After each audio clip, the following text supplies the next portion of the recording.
Good morning, everyone. We welcome you all to our Saturday morning Bible study. Thank you for joining us. We are broadcasting from the Plainfield Christian Science Church Independent, Plainfield, New Jersey, the United States of America, and we welcome you all.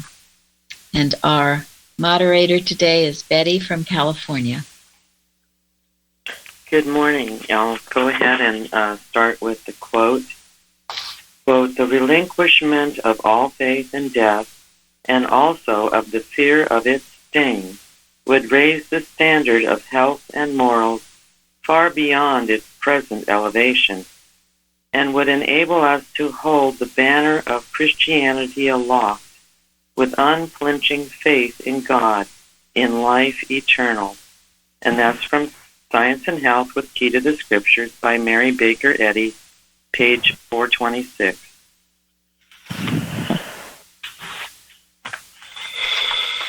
Okay. Very, very, very, very important statement. Who wants to comment? Well, my first thought was I saw faith in death and faith in God. So obviously one cannot hold on to one. When one holds on to one loses the other. So faith in God loses all faith in death, and vice versa. Faith in death, you have no faith in God. Very good. Unflinching faith in God. And Mrs. Eddy elsewhere explains what that faith consists of, doesn't she? She says some people fear death. People expect it. There's a human saying, two things in life are inevitable. Right. Death and taxes. Yeah. Gary doesn't accept either. So. I don't accept either. Exactly. Nor should any of them. Nor should anybody. And then she says some people look forward to death as sort of an end of the pain of mortal existence. Either one of those, either fear of death or looking forward to it,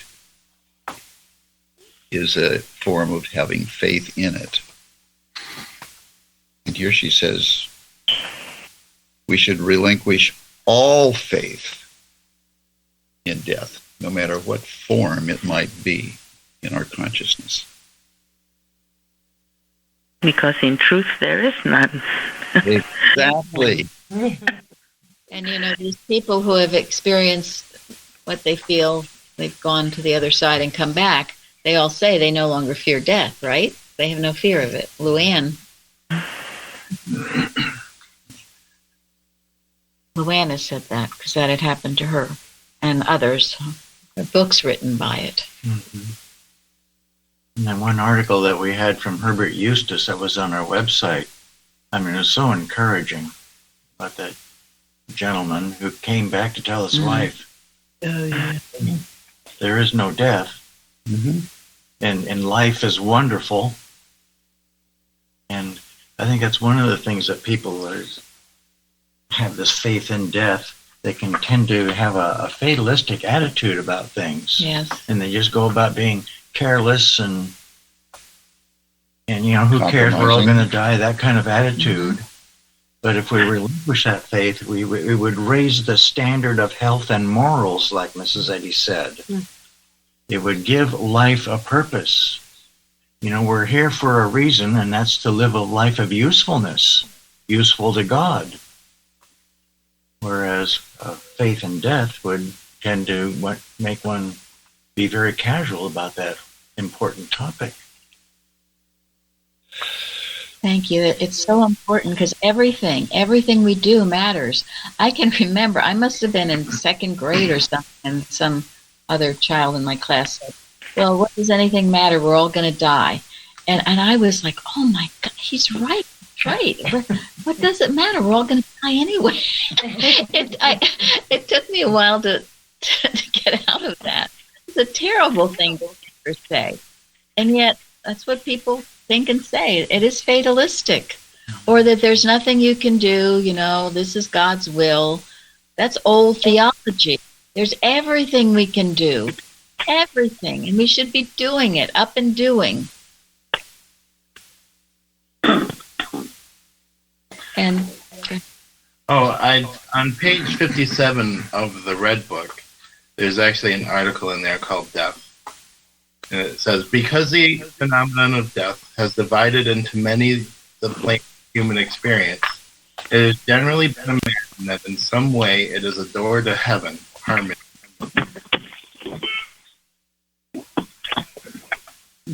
Not only that, but it has been generally accepted by the mass that there is nothing better of human experience possible than the degrading earth spectacle of today, only bearable because of the greater part being hidden from individual sight. This is utterly untrue. The best men and women of humankind have not yet been seen by us, and never will until we rise above our present mind level, not by death, but through the gates of life. The highest plane of human consciousness is but ethereal. That which has been called solid substance is now proved to be not in matter, while matter proves to be merely the ultimate concluding phase of every false material conception of eternal realities. thank you. Yeah, there's really no place to go for the answers to this except in science, what Mrs. Eddy says, because the old theologians, what they say is just way out there as far as we're concerned. And that's because old theology believes in the reality of matter. Yeah, that's true. It believes that there are two worlds, the spirit world and the matter world.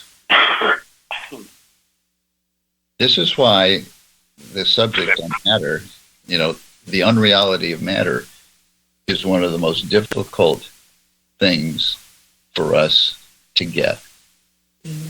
Mrs. Eddy even says, don't go around talking about it. It's better left not talked about, because it infuriates the human mind so much. Just that matter isn't real. One thing, doesn't Mary Baker Eddy say that you can either work out the truth here and now or later, but you're going to work it out. So anybody that, when they relinquish the feeling of death, they kind of roll up their sleeves and say, well, I better just work it out now. Yes, that's right. Well, exactly. But yeah, hereafter, because it's a continuum. One doesn't end and then we start another. So you might as well do right here. Right. I just read that she said, and I wish I knew where I read it, but Mrs. Eddy said, you're going to wake up exactly the way you went out. Mm-hmm. Yes, the way the tree falls. Yeah. Right. The tree, yeah. And I've given this before, but I love this from Mrs. Eddy, and I don't know where it came from, but instead of being bound for the grave, we must know we are on the eternal road of life that has no sense of death. So that's what you think of, the eternal road of life. It doesn't even have any sense of death. That's how you think of your days. And then this is Science and Health, page 79. Thousands of instances could be cited of health restored by changing the patient's thoughts regarding death. Mm-hmm. Now, why do you think that is?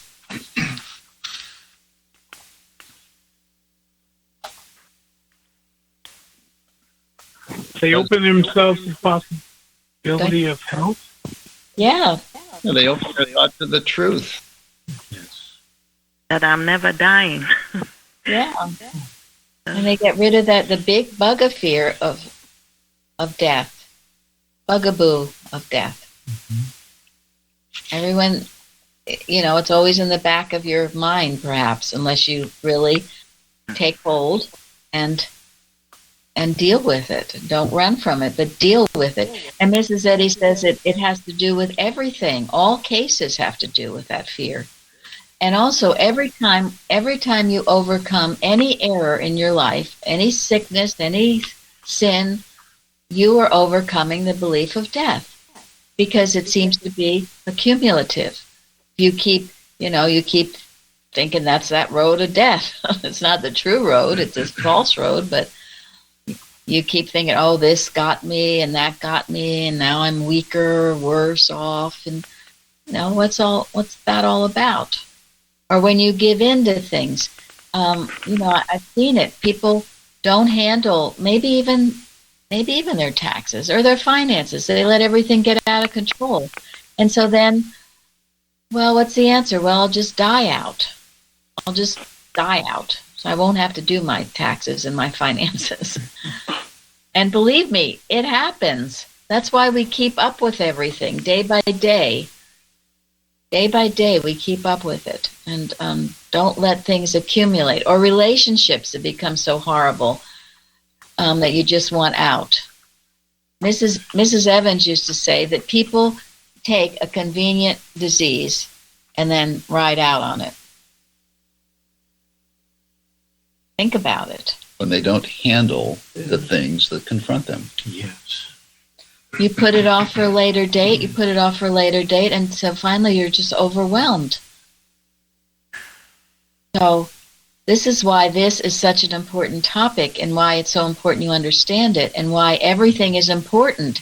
It's important you keep up with your finances. It's important you don't let relationships become toxic. Yes, where you're living, hating the other person, or they're hating you, or whatever else, because you just haven't dealt with it. Or let any wrong done to you, kill you instead of... Right. Yeah, ruin your disposition, and then it's got you. Seals your doom, ultimately. Yep, yes, seals your doom. And if things have started, it's never too late to get started again in resolving it. Yes. Nobody's down that road so far that they're not recoverable. Yes. Yes, and we have proof of that amongst us. Yes. I just wanted to say one more thing about this so-called fear of death, the fear of the unknown, of what lies beyond. It's one tool that has been used for tyrannical control over people. It has wreaked havoc in tyrannical control. So we have endless thanks to Christ Jesus, who revealed that death is unreal, and also to Mary Baker Eddy, who gave us this revealed truth, that it is not this terrible thing to be feared, and not to be used to manipulate control over others about. One statement from Science and Health, and I can't tell you how immensely helpful it was. She said, "Mortals awaken with bodies unseen by those that think they have buried the body." So for those of you who look at just matter and death, whatever, you're not looking at the real picture. There is an awakening. And Christ Jesus proved this, which is why the great value of the crucifixion and the resurrection, plus many examples, and the ascension. Yes, all of this proof. And some of us saw the movie Luther this past Monday night, and it showed what Bruce was talking about, how Romanism, Catholicism had people in such fear and bondage. They were going on and on about burning in hell. You're going to burn in hell. You got to pay. Give me some money, and then you won't burn in hell. So, what Luther did to stand up to this tyrannical. It's not a religion. It was. Oh, it was awful. Oh, it's just the worst. No. Yeah. It kept people out. Yeah, had nothing to do with God. It was all about making money, and he stood up to it and spoke the truth. And because he did, many others did. It's just enslavement. It's just enslavement. Exactly. Yeah. And as Bruce said, it's this, oh my gosh, you're going to burn in hell if you don't do this, that, or the next thing. So to that we say, No. No. Bushwa. Bushwa, yeah, bushwa. To that we say that's what Mrs. Evans likes to say, bushwa.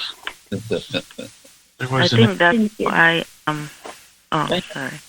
No, I feel that that's why this essential learning of cultivating that thought of us being spiritual. She's given us the scientific statement of being to really take it seriously and to understand day by day. If we are knowing that I am spiritual, then we are gaining that spiritual base of thought to see ourselves correctly. From sense to soul is the journey. So. Yes. We're still getting an echo. Does somebody have their computer on? If so, would you please turn it off? And if I mute you, it's because we're getting something from you. So unless you're going to speak, please stay muted. Yeah, there's been a lot of shuffling of papers, and someone wrote on YouTube, I think, the roundtable last week, there was a lot of shuffling of papers. So, So please don't make noise. yeah, you don't really know you're doing it. And I know I shuffle papers here, but try to be as quiet as you can. And thank you. Everyone listening 5 years from now will very much appreciate it. Well, maybe just as a thought, I mean, just as a habit, keep it on your own personal mute, unless you want to say something. That's a great idea. And then if you forget or something like that, or someone walks in the room, or the cat screeches or whatever, no worry. That's true. Thank you. Yep, good idea. In unity of good, I keep being muted, so I want to talk before I get unmuted again. But in unity, where is there no death? She says, Mrs. Eddy says that it's unchristian to believe in the transition called material death, since matter has no life, and such misbelief must enthrone another power, an imaginary life above the living and true God. So it really is unchristian to believe in death. Thank you. Yeah, Right. That's great. Well, Yes. that's because Christ proved that it wasn't, and he implored us to raise the dead. And don't we deny God's allness as spirit if we believe in, ourselves dying? Exactly. All that ever dies is what? Sin, disease, Sin, disease, false belief. yeah, false belief. All of that. That false belief falls away. It's all that's capable of dying.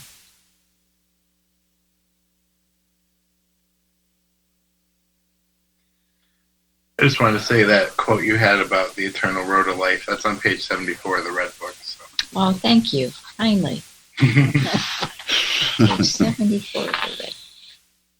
Okay, Betty. Okay, question number 1. What does Paul mean when he says, "We shall not all sleep, but we shall all be changed, and the dead shall be raised incorruptible, and we shall be changed"?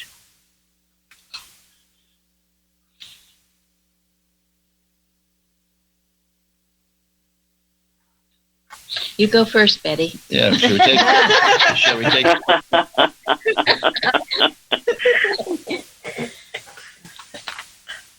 Well,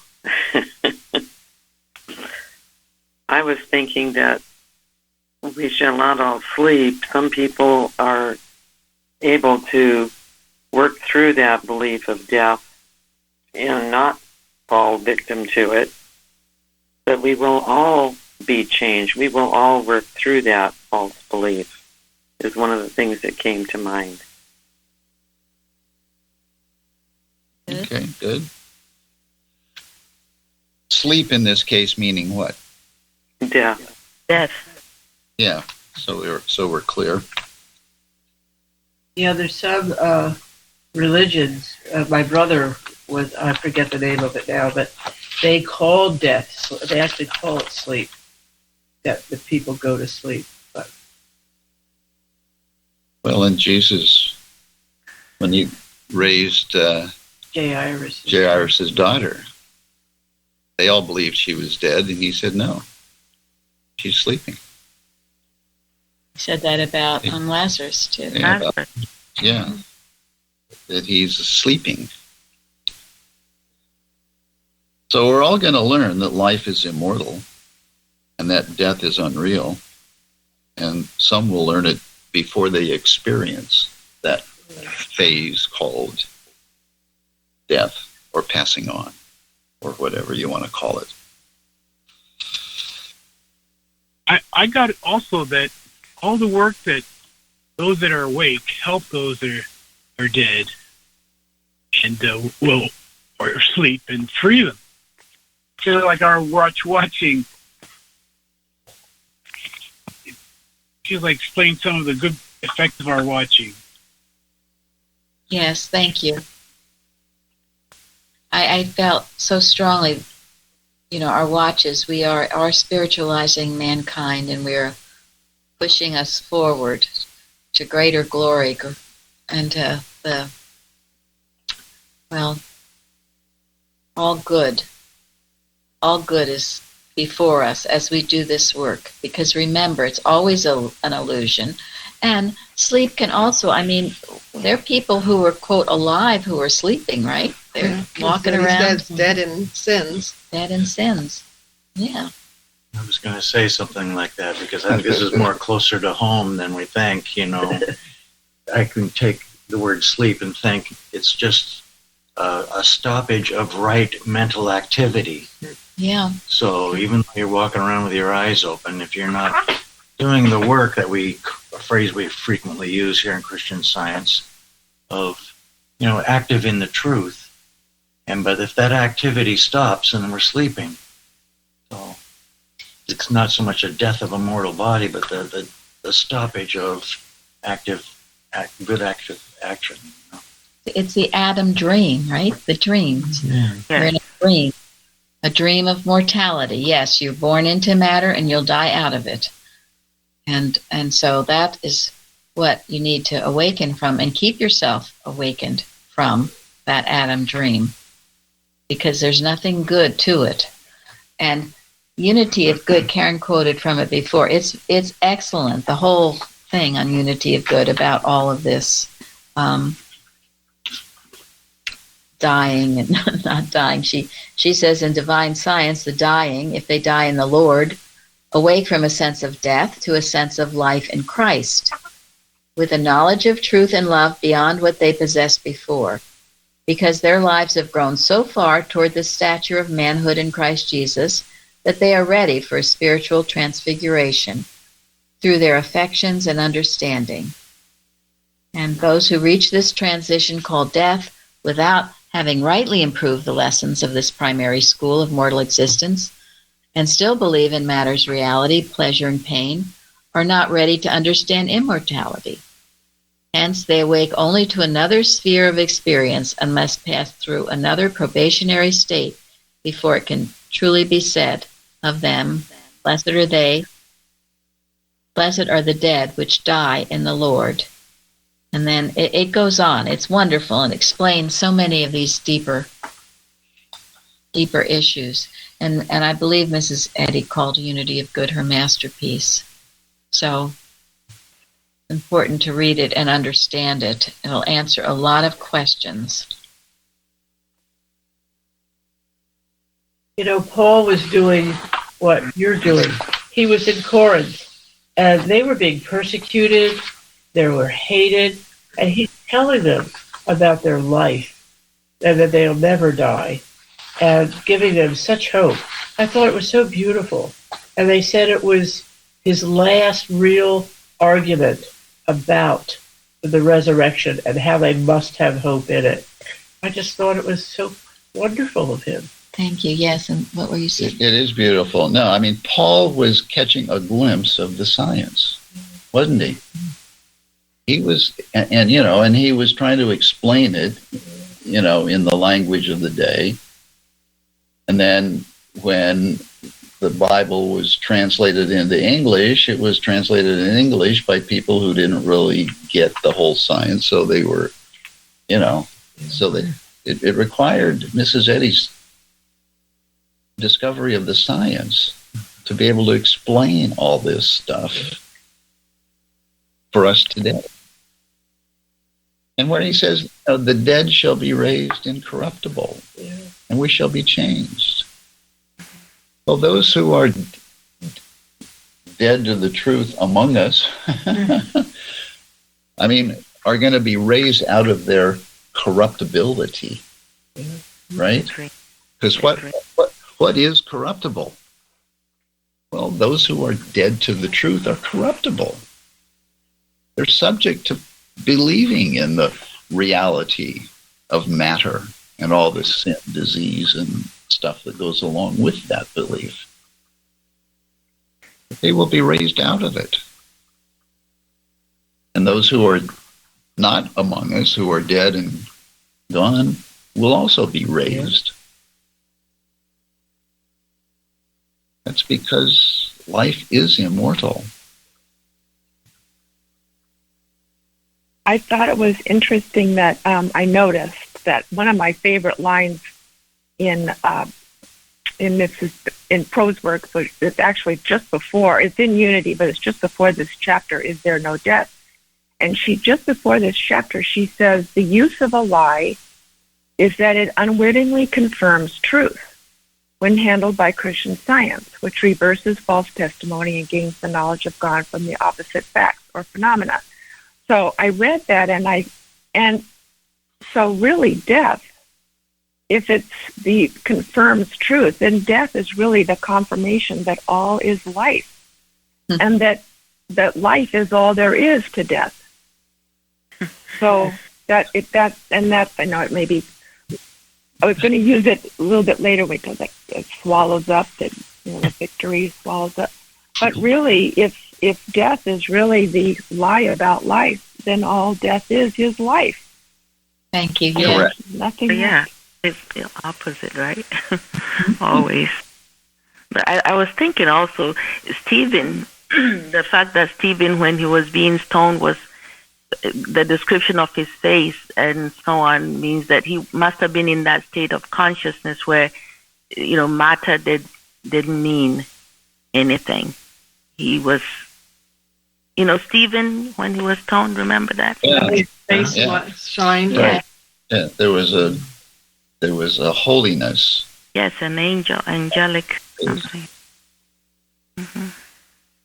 And so often we hear people who are passing on will say things like that, or they see people that have gone before and their face is angelic.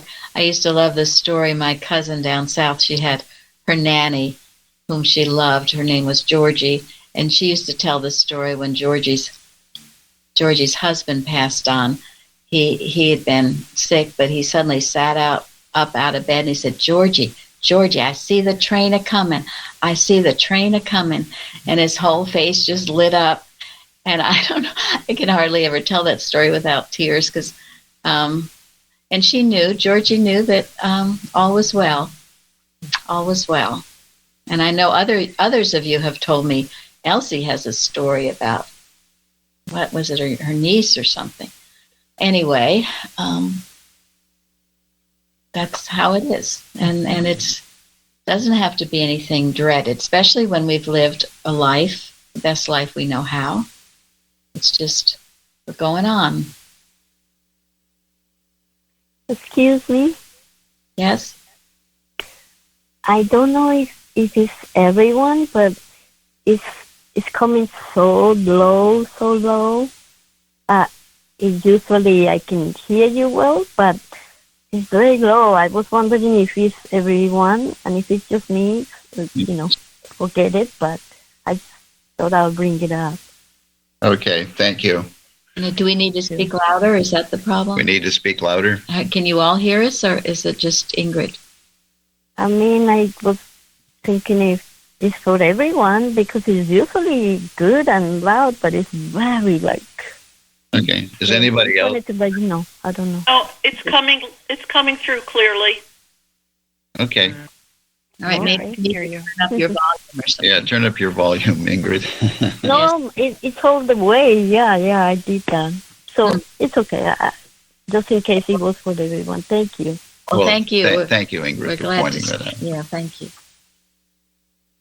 So, Thing that I learned when, like, just through Christian Science and all the teaching here, is when I passed and everything. Yes, it was beautiful. It was different. It was, mysterious. It was all these things, but it's not something that you can't have right now here on Earth.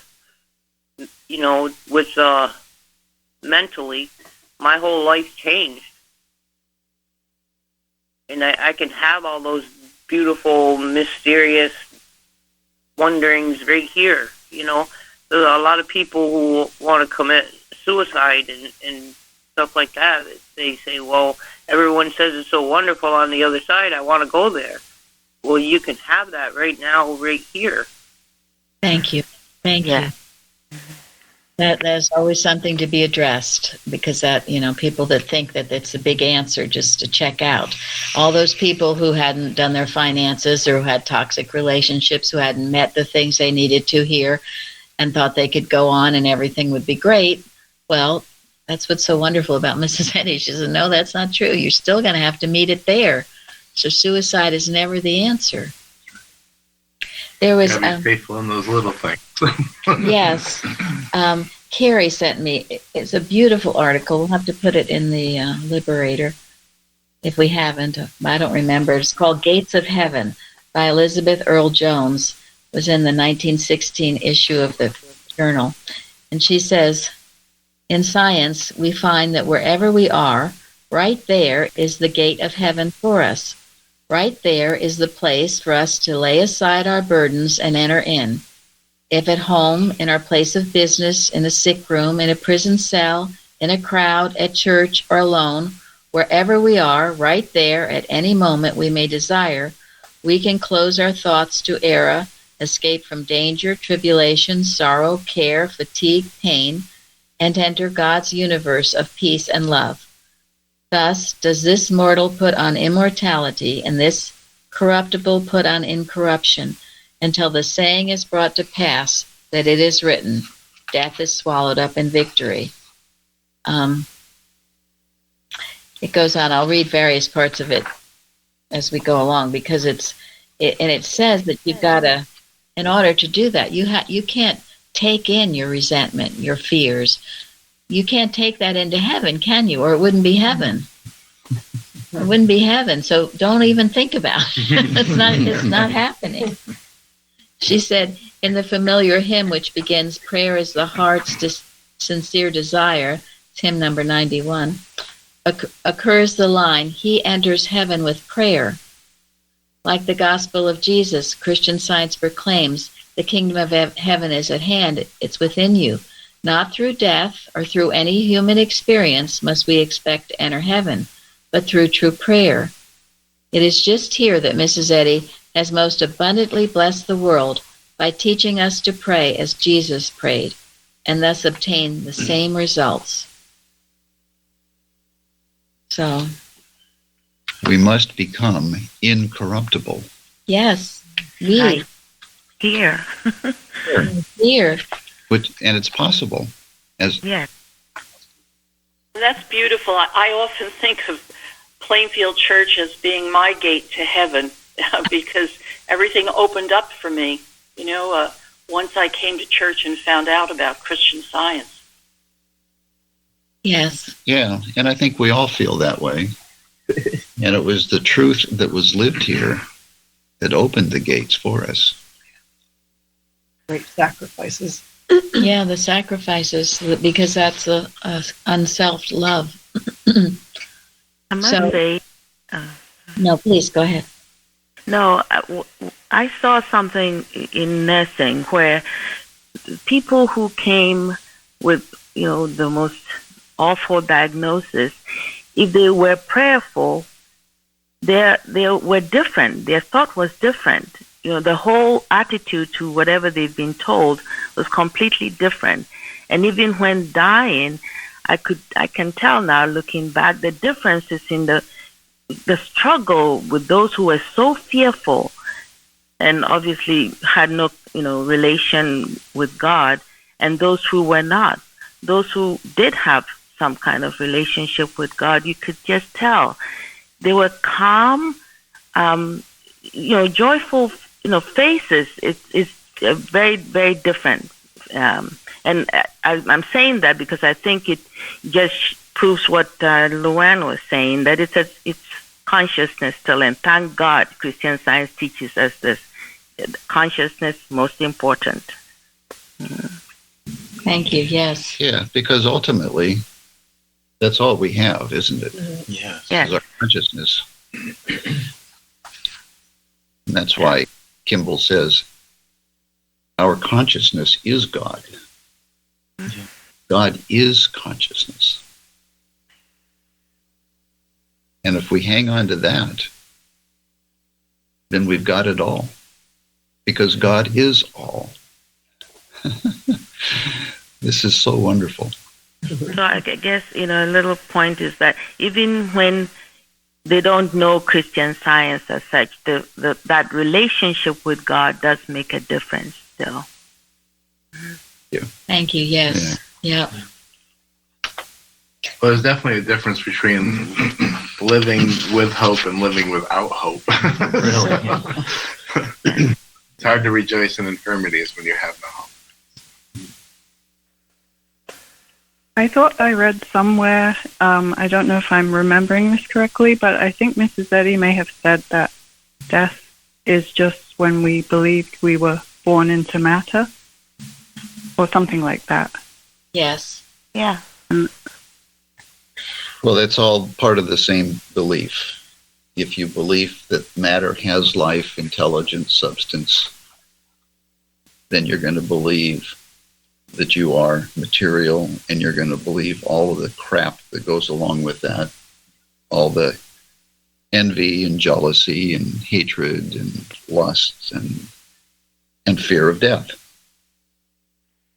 And one of the basics in Catholicism that they teach you very early is from dust you came from, and from dust you will return. And that's that whole conditioning of believing that you have life in matter and are going to die out of matter. Yeah. And there are other religions too. That's very common. Dust to dust. Dust to dust. They say that. And yes. And that's too where you have to be careful, because people tend to rejoice over the birth of a child, right? But as Christian scientists, we have to be very clear on that it's God's unfolding of good, or you keep it on a spiritual plane. You don't get into, I created some wonderful thing, because on the opposite end of that is the death. And it's very wicked, and it's very subtle. So as scientists, this is the prayer without ceasing. We don't get into the Adam dream. Yeah, the pride of it. Life. The pride of life. Yes. This article, this part I was looking for, it said, there can be no idolatry in heaven. Sometimes one has long cherished sense of resentment or a false concept of some sort until it is really his idol, for he serves it and follows it instead of following divine principle, love. It is very plain that either his idol or else his hope of heaven, health, peace, joy, plenty, spiritual growth, must be given up. This is a critical moment of experience. It is the time for choosing, the moment which marks one's healing and emancipation, or else his deeper plunge into suffering. Once Jesus asked of a certain sick man, "Wilt thou be made whole?" Christ's truth is asking the same question of each of us today, and how are we answering? A modern poet writes, "Half-hearted, false-hearted, heed we the warning, only the whole can be perfectly true." So again, you can't enter heaven with all these resentments, hate, fears, jealousies. And this is where the other article that's so important to this topic is the new birth, isn't it? Yes. What does she say? That all of this is going on when? Continually. Yeah, hourly.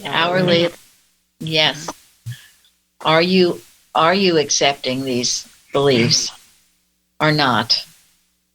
And you've constantly got to be purifying yourself and make sure you're not. And then truly you can have heaven on earth. Why not? And when it's time for you to go, you can walk out, as did others. Hello? Yes? I wanted to share the praying about so many suicides with someone in Japan. It came to me that it is the same thing, the same lie, that the grass is greener on the other side. You know how we are in one state and everyone is saying that, look at the other one and it's so great and everything is wonderful there. And that's what came to me, that it's just the same lie. And we can refute it in that same way. One of the first things we know is to be grateful for what we have right now. And of course, get the fears out. Maybe someone has something to share to refute that lie, but that's what I got. That's a good point, because it's envy and jealousy in a different form, isn't it? Yeah. To think that somehow, somebody else has something better than I do, so I'm going to do something so that I can have whatever somebody else has. I mean, it's a wicked lie. Either way. I like what you said about gratitude, because that's so important. And I remember in class here, Mrs. Evans taught us something.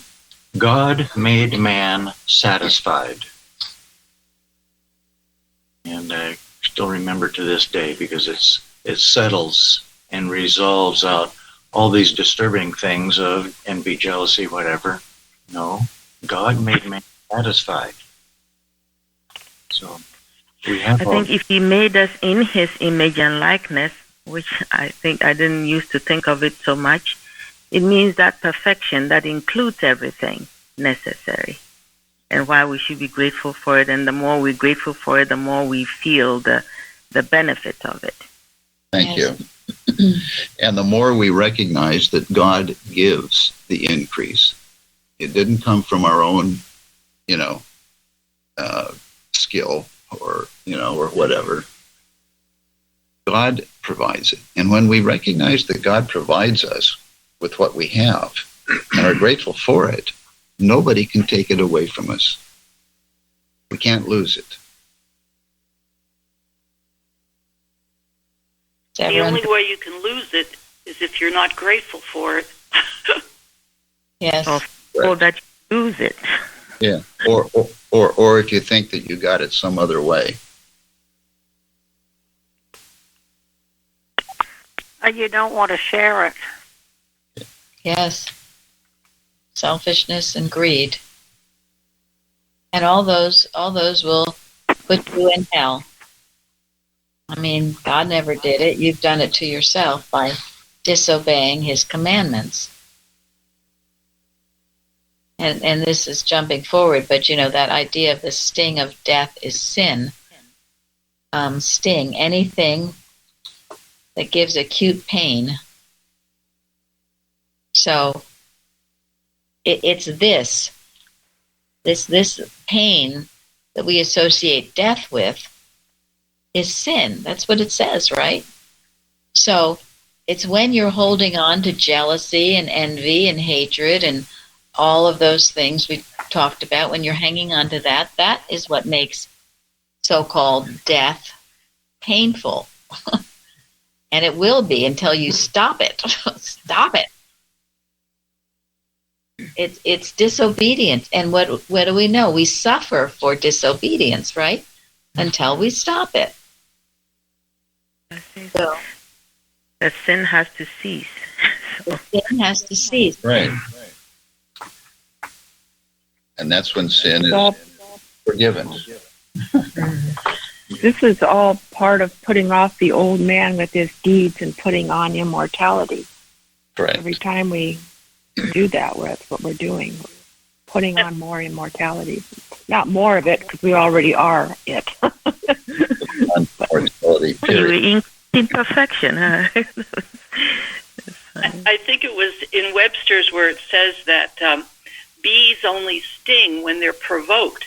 And I thought, we provoke the sting because when we keep sinning, and if we stop sinning, we're not going to feel the sting. Right. That's it. We sting ourselves with this. So where are we, Betty? Are we on 4 or We're all 2 over or the 3? place. We're all over the We're not covering the whole thing. We could just go ahead and I think we kind of covered number 2 quite a bit, unless anybody I can read it, and if anybody wants to add to number 2, or we could go on to number 3 if you want to. Mrs. Eddy I said, just have Yeah, I just have a comment I just have one thing I wanted to read from my new student's commentary that I can't seem to find anymore, but it says for 1 Corinthians 15:53, which is on number 2. I like how one of the comments was, "For so it must be, this perishable nature must clothe itself with what is imperishable, and this mortality must clothe itself with immortality." I like that. Yes. Mrs. Eddy says immortality is divine science. Because in page 165 of Science and Health, she writes, when this corruptible shall have put on incorruption, and this mortal shall have put on immortality, divine science, then shall be brought to pass the saying that is written, death is swallowed up in victory. Thank you. Jeremy? The 1828 Webster's Dictionary just says for corruptible that subject to decay and destruction. So I just thought that was good to have the definition of that. Yes. We definitely don't want to be subject to that. No. The matter self. Yeah. I'm going to go ahead and we kind of just covered that, but is there somebody want to? I was going to read number 2 just to make sure it's out there. Why and how must this corruptible put on incorruption and this mortal put on immortality when it cannot be inherited?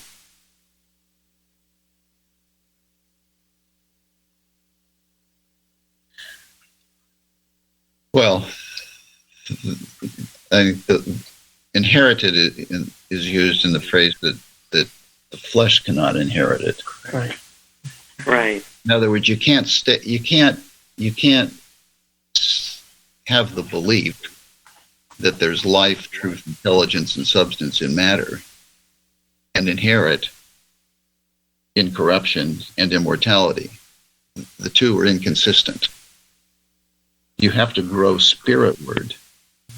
Mrs. Eddy talks about mortals must grow spiritward out of the belief in the reality of matter and all the lusts of the flesh and pain and pleasures and so forth that go with it, into the recognition of that spirit God is all and immortal.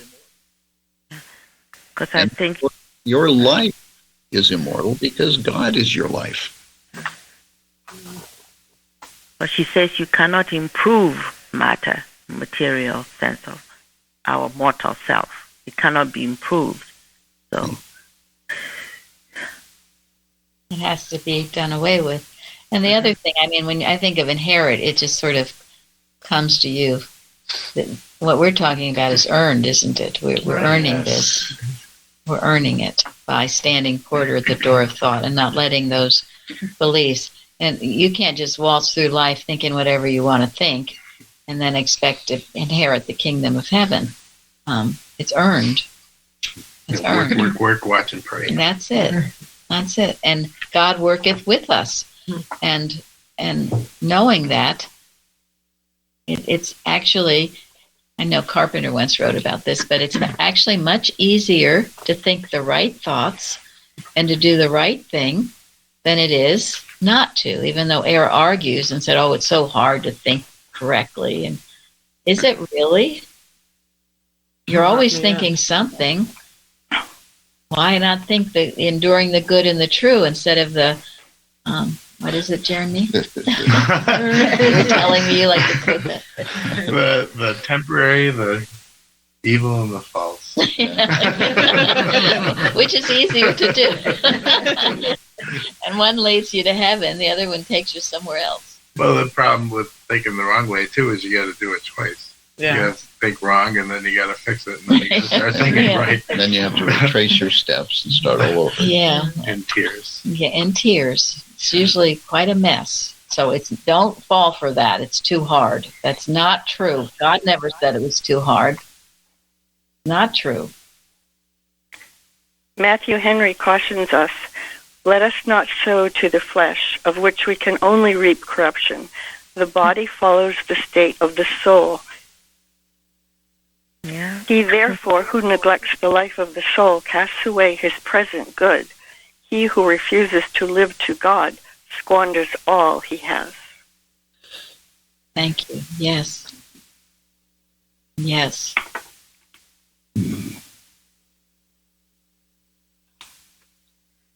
Okay. Right. Number 3. What is meant by the saying, death is swallowed up in victory?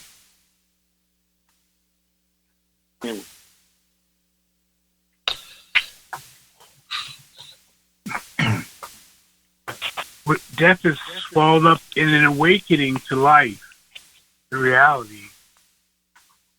Thank you. Thank you. Mrs. Eddy says, truth is always the victor, right? Exposed and overcome. Its lie is exposed, I like to think. Yeah. So it's the victory over what? Anything that's not true. The belief in death is not true.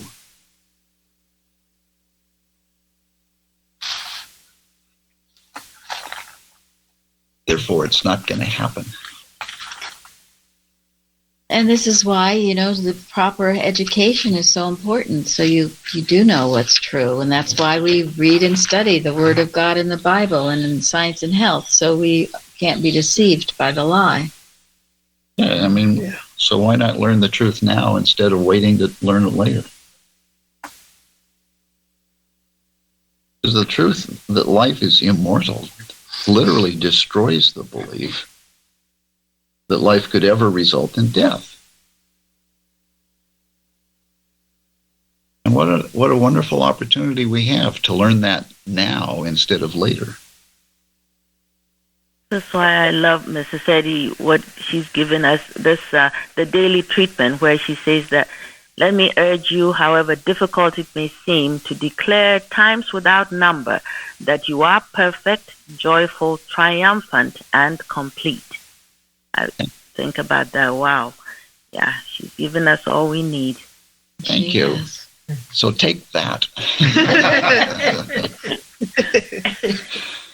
Well, and I find it helpful to remind myself every day, wait a minute, I am God's image and likeness. Holy mackerel. What a privilege. And what a responsibility.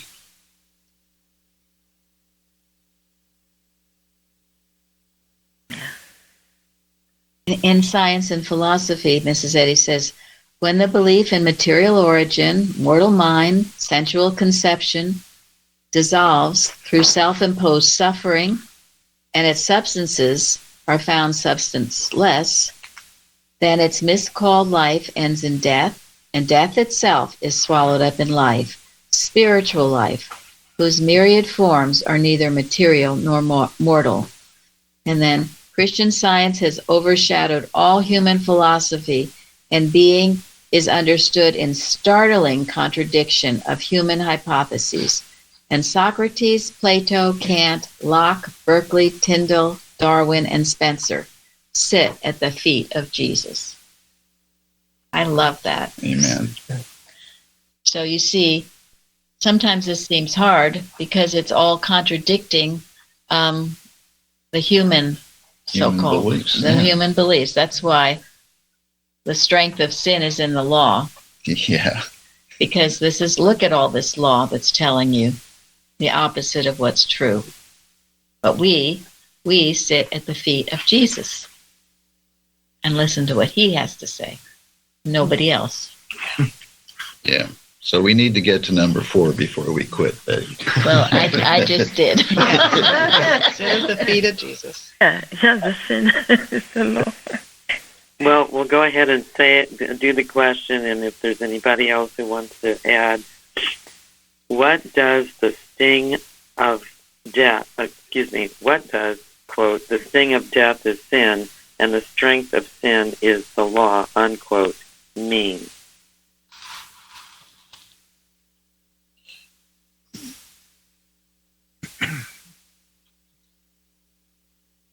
Well, sin is the manifestation of that stupid and wrong belief that there is life, truth, intelligence, or substance in matter, right? And this belief has the strength to influence people when it is considered law or science, right? And when enough people believe in one of these beliefs, they create a human organization to give credence to it. So we have a lot of human organizations, for example, the American Medical Association. It has a president and vice presidents, lots of members, publishes a lot of stuff, and people consider it to be, quote, science or law. And they fear what it tells you to fear. And they revere it. They do what it tells you to do. It has the strength to influence people to sin because it turns people against God, to something other than God. The false idol that they worship, which is what we see going on now with the pandemic and the vaccine, and false idols, all conjured up by this. It's denying God's allness. Denying God's allness. Yeah. Right. So we can pray, everyone will sit at the feet of Jesus and give up all these false beliefs. And I truly feel, as we are knowing these truths about the pandemic, the vaccination, all of this, it's having a great effect. A great effect. The fact that it's still not mandatory. All these things, we hold the line. We hold the line. Just knowing and just being it ourselves and not falling into the belief. David Keaston sent us a really good article. We'll put it up on the website about this treatment for the vaccination pandemic, because he sees so many people, Christian Scientists, running to get it.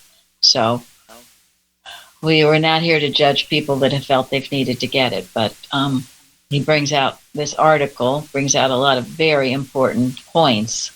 So let us all remain sitting at the feet of Jesus and not impressed with this false law claiming something. Go ahead.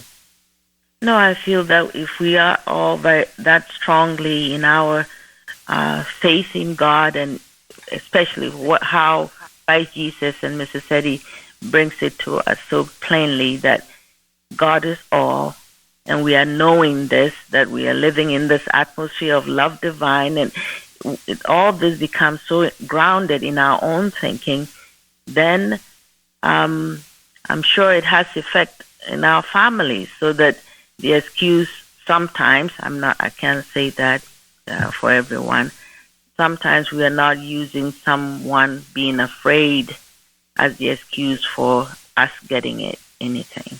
Yeah. That can be one of the problems, because when families have different understandings, it can be, you feel like in order to do the loving thing, sometimes you are urged to do what you really don't want to do as a scientist. That's it. That's right. But remember, everyone exists in your thinking. And, but these are things we've learned, and we've been working on this for many, many years. Some others of you haven't. So, so you work out your own salvation from where you were coming from. But so prayerfully, I'm sure God will guide individual situations. Yeah, yeah. And it's also important to know that nothing by any means can hurt you. If someone does do what they think is the loving thing for their family and take the vaccine, it has no effect whatsoever to help or to hurt you. It's exactly true. You have to know that. Absolutely.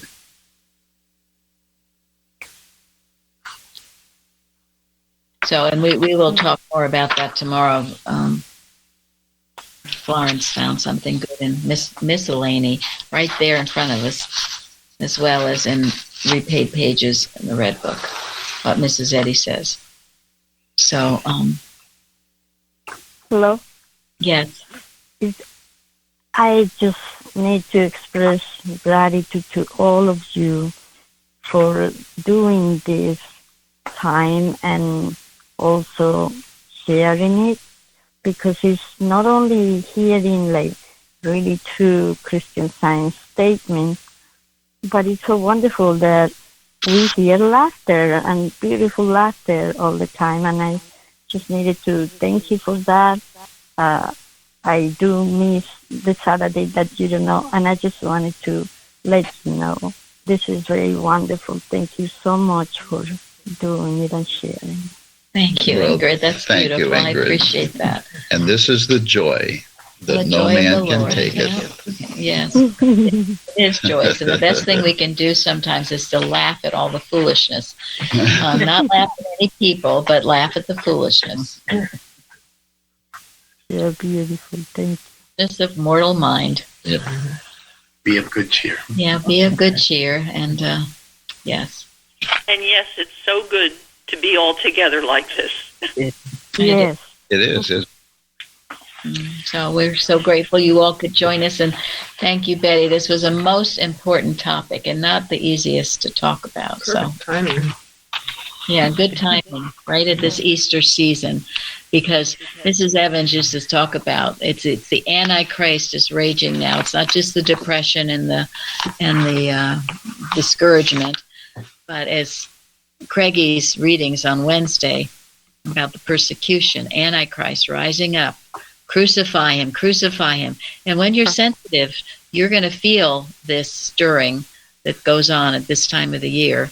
So remember, it's not your thinking. It's not anybody's thinking. It's animal magnetism calling itself Lent. And ours is the risen Christ. So we keep going forth with joy and love and no discouragement, no depression, and no Antichrist goes back on itself and destroys itself. Because it was never real in the first place. Never true. And it did nothing to the Christ. We can prove it. Yes, we can, and we are. So, thank you, Betty. Betty, Thank you. Thank you all. Thank you. Thank you so much.